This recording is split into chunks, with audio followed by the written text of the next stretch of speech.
Tiffany approached her, grabbed the bottle of olive oil that was on the counter, and poured it all over the kitchen floor, making a mess. "Well done, little maid. Now look at me. I'm beautiful and hot. He'll never choose you over me. Have you looked in the mirror today, huh? Weird little thing, clean up this kitchen because it's filthy." And she left the kitchen laughing. But the story begins like this.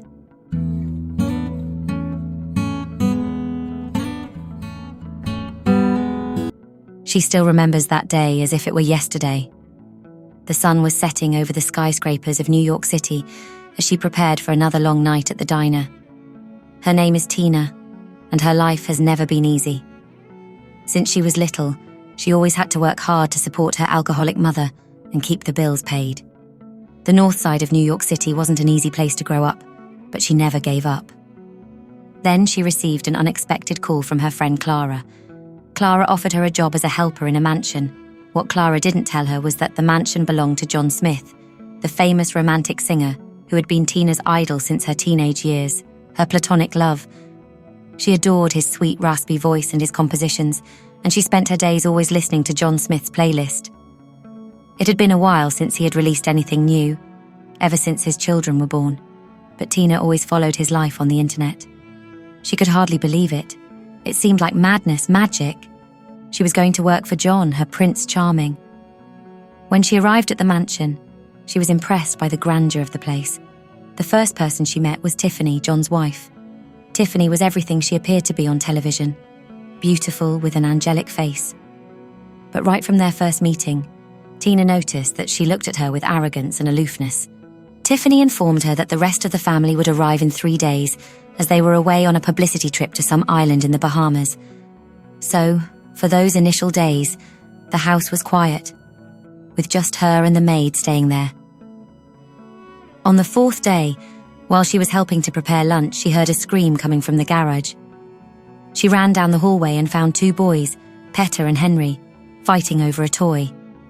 They were 4-year-old twins, and the resemblance was striking. A perfect blend of John and Tiffany, and they were adorable. Hey, what's going on here?" she asked, trying to calm the situation. "Henry took my airplane," Petter complained, his eyes full of tears. Before she could say anything else, John appeared, loaded with suitcases and toys. He looked exhausted, as if he were carrying the weight of the world on his shoulders. Her heart raced. It was the first time she had seen him in the house, and he was even more handsome in person. "Boys, cut it out," he said, his voice firm but lacking energy. He turned to Tina without really looking at her.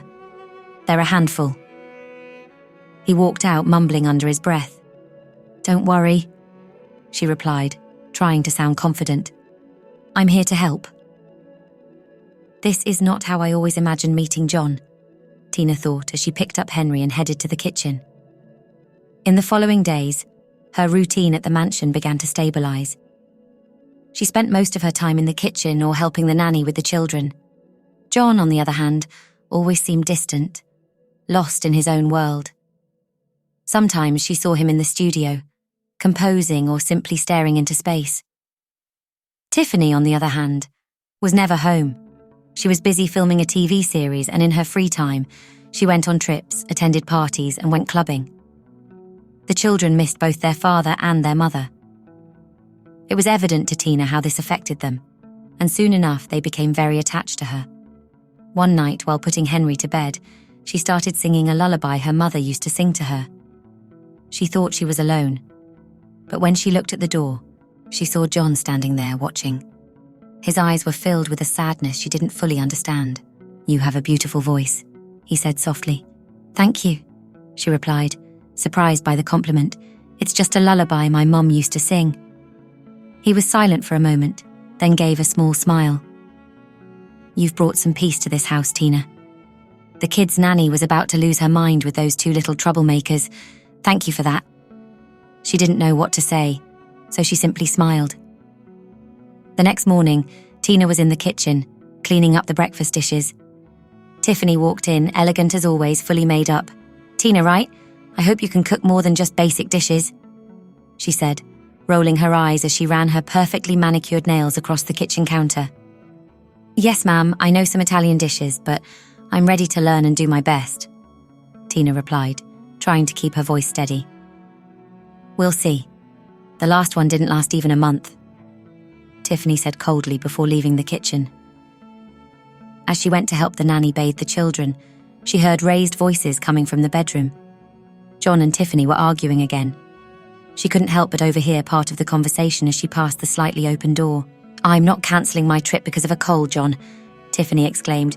I have important commitments in Los Angeles. Are those commitments more important than your children? John retorted, frustration evident in his voice. You were the one who wanted this, remember? The dream of being a father, so act like one, and we have nannies to deal with this. Tiffany replied coldly before storming out, slamming the door behind her. Later, while playing with Petter and Henry in the garden, John approached, looking more relaxed after the argument. He watched the boys playing and smiling for a moment before addressing her. Thanks for taking care of them, Tina. They seem to be having fun, he said, trying to smile. They're great kids, she replied, smiling back. They just need a bit of attention and care. John sighed, looking out at the horizon. It's hard to keep everything balanced. Sometimes it feels like everything is falling apart. I understand. We all have our challenges, but they are wonderful boys and need all the attention they can get from their parents, she said. The days passed, and she began to familiarize herself with the household routine. One afternoon, while she was in the kitchen helping to prepare dinner with the cook, Petter came running in, holding a stack of scribbled papers. Tina, look, I made a drawing for you, Petter said, beaming. It was a drawing of the two of them under a tree. That's beautiful, Henry. I'll put my present on the fridge, she said, touched by the gesture. As she was sticking the drawing to the fridge, Tiffany appeared, looking at the scene with disdain. I hope you're not letting the boys get distracted from their studies, she said accusingly. No, ma'am. Their tutor was with them this morning. Now they're just doing some drawing before dinner, she replied calmly. We'll make sure they don't get spoiled, Tiffany said before walking out. In the following days, Tina noticed that the dynamics of the house began to change. John spent more time with the children, and Tiffany, though still distant and often absent, seemed less critical. Tina's presence was helping to create a more welcoming space for the kids, something she hadn't expected, but for which she was deeply grateful.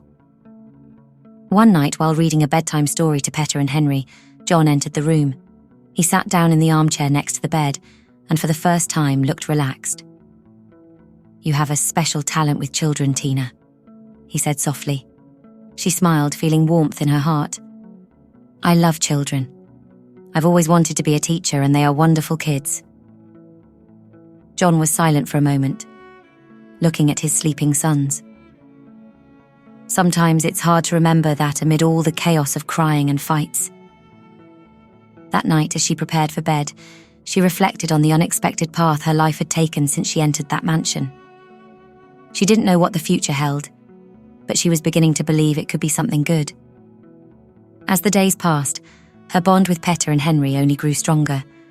They played in the garden, drew pictures in the living room, and at night, she read them stories before bed. In nearly a month since Tina had started working in the house, Tiffany had not stayed home for even 10 days, and the children missed their mother. They were very needy. One night, while reading a fairy tale book, Henry looked at her seriously. Tina, will you stay here forever? He asked, his voice sweet and full of hope. I don't know, Henry, but I'll stay as long as I can, she replied, stroking his hair. I wish you were our mommy, Petter suddenly said. She never has time for us. She was at a loss for words, deeply moved. You are very special to me, but don't say that again. Mommy would be very upset, she finally managed to say, and sang softly until they fell asleep. The next afternoon was rainy, and while the boys were drawing in the living room, John came in carrying a guitar. Tina, would you like to join us? He asked. She sat down next to him, curious. What are we going to do? We're going to sing together, John said, starting to play a gentle melody. Do you know this one? It was one of his most famous songs, a romantic ballad. She knew every word. She began to sing, and John accompanied her with his sweet, husky voice. The boys watched them, captivated. When they finished, there was a deep silence in the room, broken only by the sound of the rain outside. "Tina, your voice is incredible. You should try to be a professional singer," John said, looking into her eyes. Before he could finish, Tiffany walked into the room, drenched from the rain and looking furious. "What is going on here?" she demanded, looking at them with disdain.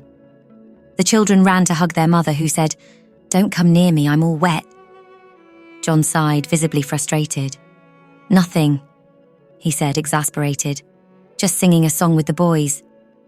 While Tina tried to stay calm, already getting up from the couch and heading to the kitchen. "Well then, stop it and take care of the kids," Tiffany said coldly before leaving the room, leaving everyone in silence. "Where is their tutor? I'm paying a lot for her not to show up," Tiffany asked. "With this rain, she couldn't get here. She called to say she'll make it up on Saturday," Tina said quietly. "At least," Tiffany said, leaving the room as abruptly as she had entered. The boys were quiet, disappointed after not being able to hug their mother, and John sighed deeply.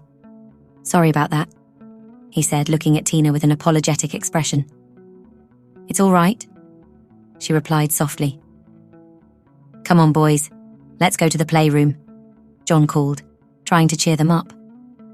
That night after dinner, Tina was organising the kitchen alone when she heard slow footsteps in the hallway. It was Tiffany, sipping tea. She watched Tina and said, "So, this is how it is. You want everything that's mine. Are you ready for a war?" Taking a deep breath, Tina replied in a small voice, "No, ma'am, I'm just here to work." "Ha, ha, ha. Don't make me laugh, little maid. You want my man and my boys, but you won't get any of them. I'm an influential person. I can destroy your life, or better yet, I can destroy John's career. Is that what you want?" No, Tina stammered, terrified, her heart pounding.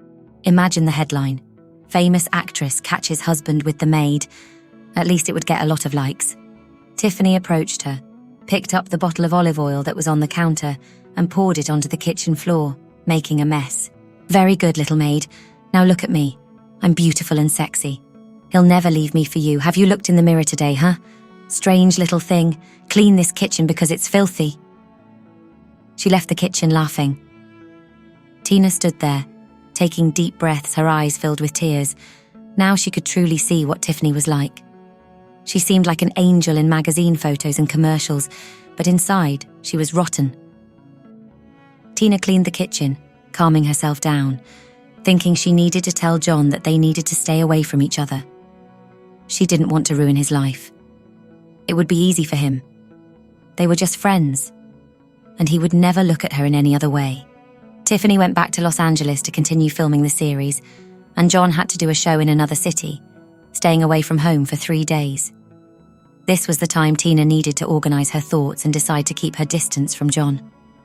The next morning, John appeared with a grim expression on his face. He paused at the kitchen entrance, hesitating. "Tina, can we talk?" he asked, his voice low and hesitant. "Sure, John. Do we really need to talk?" she replied, drying her hands and approaching. He sighed deeply, running a hand through his hair. "I feel Tiffany has been causing you concern. She made insinuations between you and me in our last fight, and I'm sorry for that. You deserve to know the truth. Life here isn't what it seems." He motioned for her to follow him to the office and began speaking right away. "When I started singing, everything seemed like a dream. The lights, the fans, the fame. But over time I realized the happiness I sought wasn't there anymore.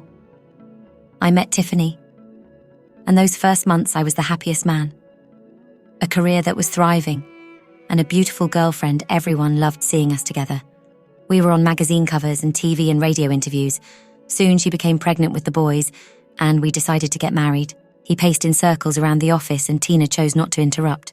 "It was the wedding of the year in 2019, and it was an incredible year. Until I noticed she changed. She started mistreating some employees, some friends, people close to us, being petty, making some not-so-nice comments. I thought it was normal pregnancy stuff, you know, hormones, and that once the boys were born, she'd return to being the angel she was before. But no, it got worse. Just fights and arguments, and when a writer approached her to be the lead in a soap opera, but she couldn't because the boys were born prematurely and needed her 24/7 at the hospital, it was chaos. He looked at her with tear-filled eyes. She just wanted to leave them at the hospital with the nannies and go do the soap opera, without caring about anything else. She only didn't do it because her manager told her it would look really bad with the press, advertisers and fans. But as soon as they were discharged from the hospital, about 2 months later, she left them at home and went after the author.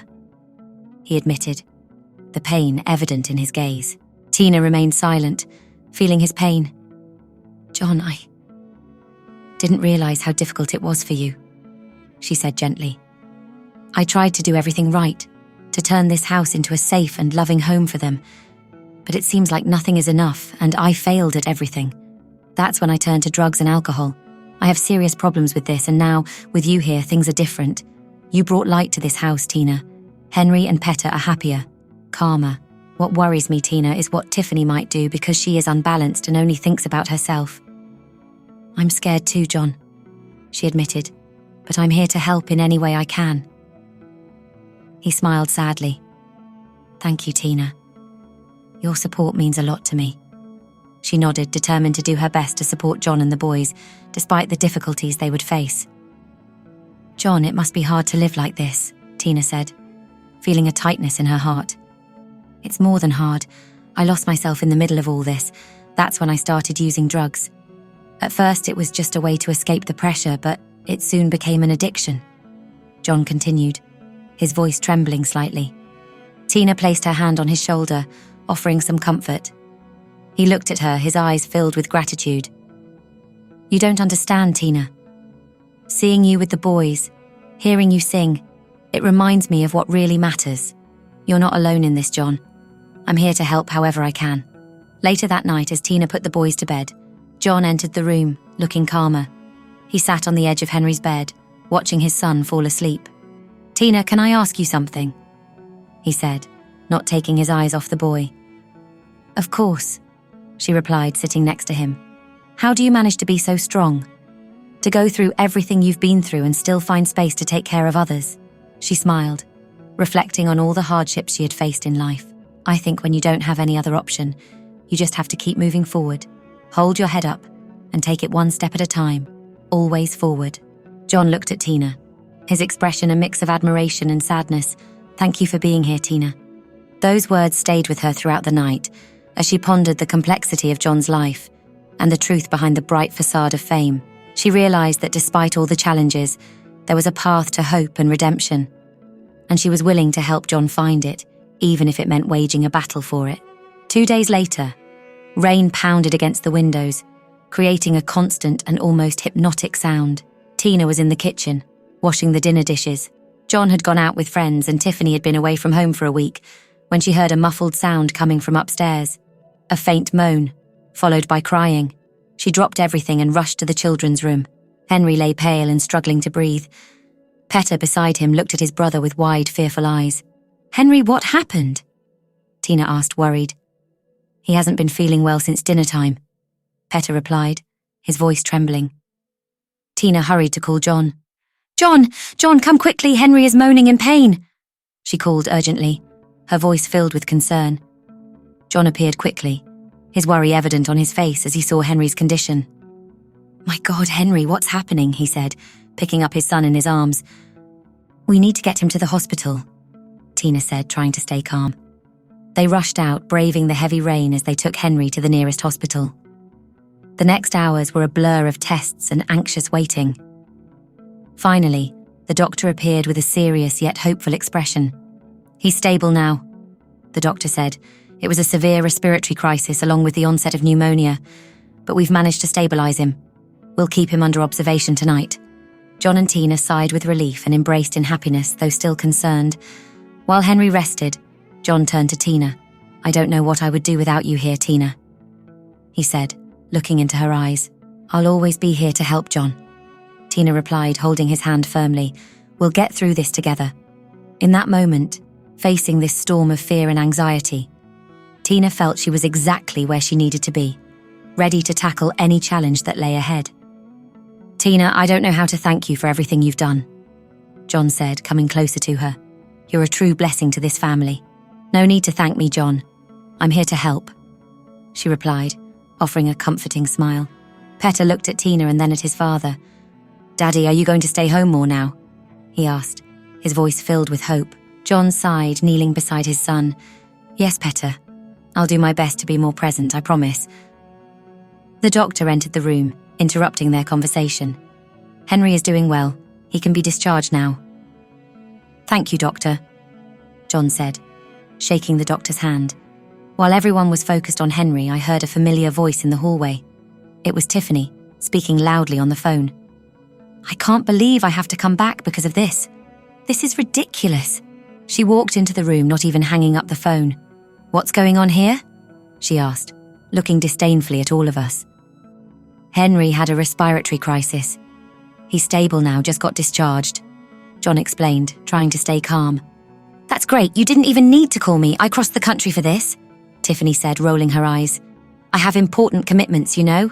I'm not on the decline like you." "Tiffany, your son needs you now," John said, frustration evident in his voice. "Oh, come on, John, you can handle this. I have a successful career to take care of," she replied coldly, already grabbing her bags to leave the room. "Bye, kids, you're amazing. I'm rooting for Henry's recovery, bye." John sighed deeply, looking at me with a mix of despair and resignation. "I don't know what to do anymore, Tina. Let's focus on Henry now. He needs us," I said, trying to offer some comfort. The following days were challenging, but they also brought a new closeness between John, the boys, and me. John was more present, actively involved in Henry's care and reconnecting with Petter. One night, while I was in the living room reading a book, John came in and sat beside me. "Tina, I'm thinking of asking for a divorce. I can't go on like this anymore. It's not good for me or the boys." I looked at him, surprised but understanding his decision. "John, you need to do what's best for you and for your kids. If that means moving on without Tiffany, then you should do it."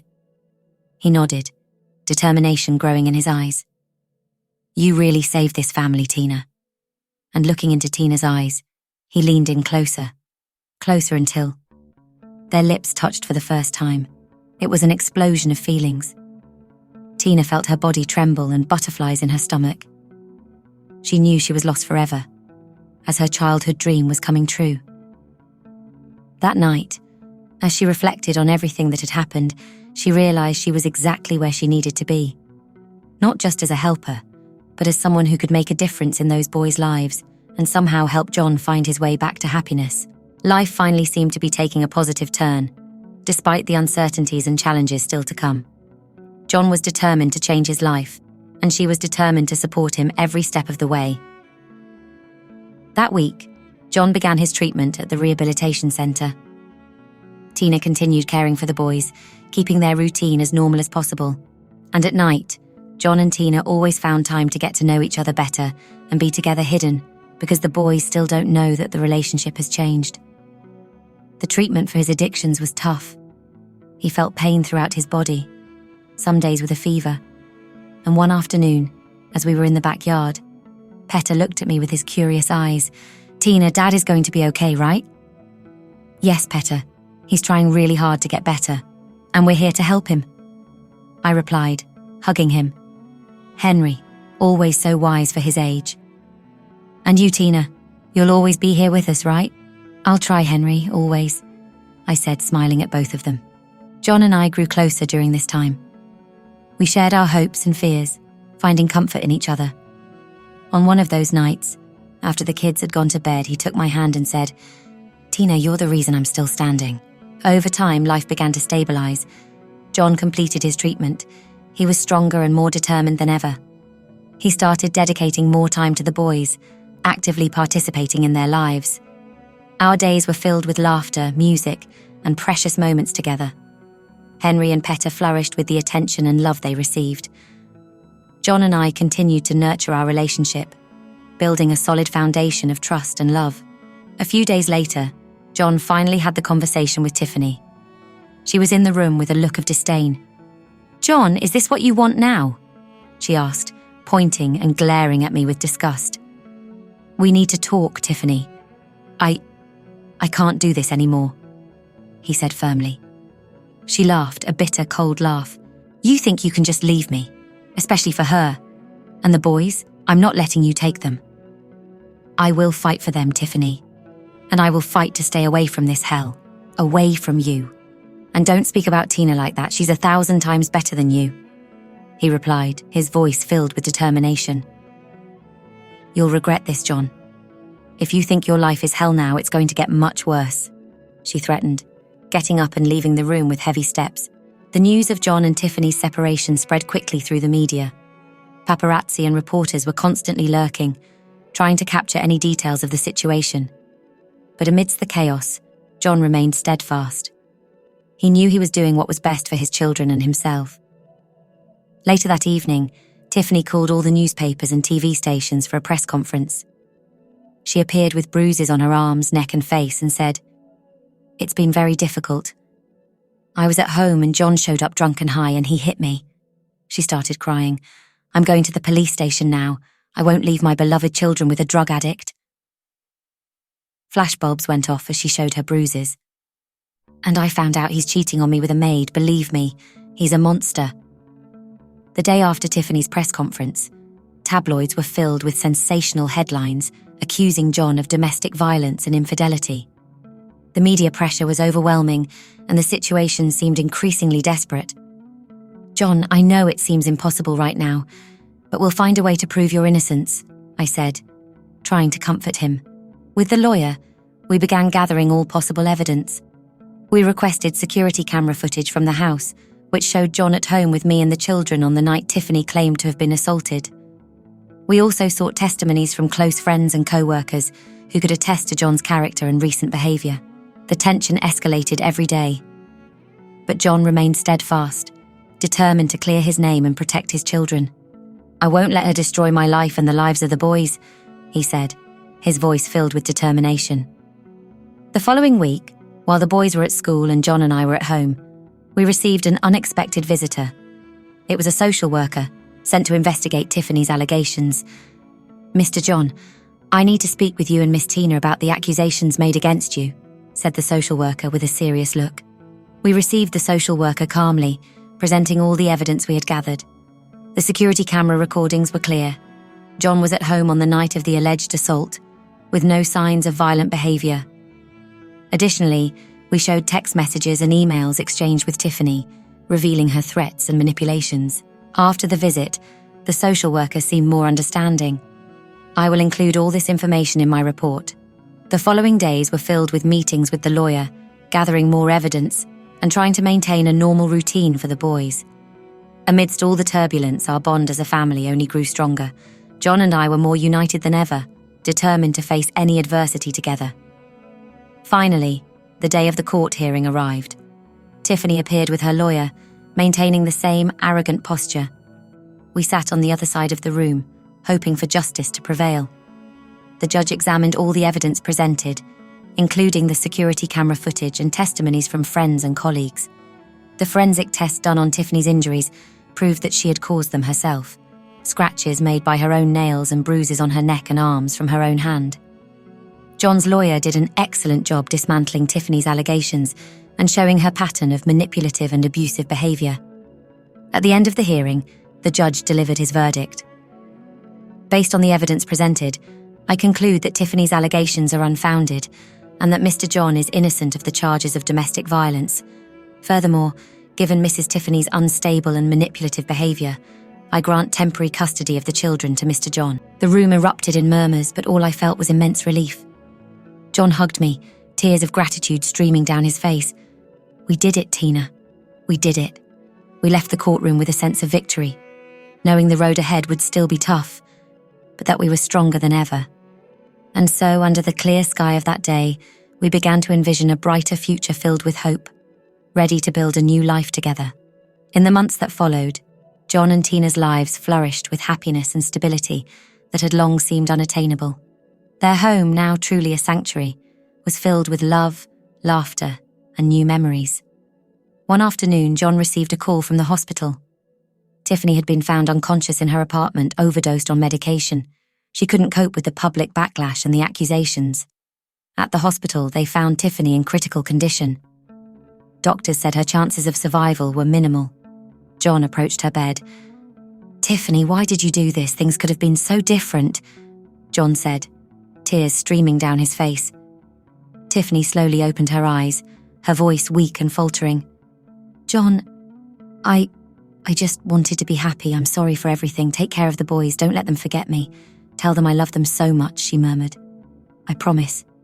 I hope you find peace," John replied, squeezing her hand one last time. That night, Tiffany passed away. Her death had a profound impact, but it also brought a strange sense of relief and closure for John. The boys missed their mother, but the routines of home, school, swimming lessons, and karate soon brought back their joy and playfulness. One evening, as they sat in the garden, John took Tina's hand and looked deeply into her eyes, his heart overflowing with gratitude. "Tina, you saved my life. I don't know how to thank you for everything you've done for me and the boys. I love you more than words can express," he said, moved. "I love you too, John, and I'll always be here no matter what," Tina replied, smiling through tears of happiness. Under the starry sky, they felt that, despite all the hardships, they had found a way to be together. That was the greatest victory of all. Then, on a sunny spring day, a year and a half after their first meeting, John and Tina stood before friends and family, ready to take the next step in their lives together. "I never thought we would reach this moment," John said, smiling at Tina. "But here we are, after everything, finally together." "Yes, John, this is the beginning of a new life, a life filled with love and hope," Tina replied, her eyes shining with happiness. The officiant began the ceremony, and soon it was time for the vows. "I, John, promise to love and cherish you, in good times and bad, for all the days of our lives," he said, his voice full of emotion. "I, Tina, promise to support you and stand by your side, no matter what happens. Together we are stronger," she replied, smiling through tears. When the officiant declared them officially husband and wife, John and Tina kissed amidst applause and cheers of joy from friends and family. The boys ran to hug them, completing the scene of happiness. At the reception, Petter and Henry gave a special speech. "We just want to say how happy we are for Dad and Tina. They're the best parents in the world," Petter said, holding the microphone with confidence.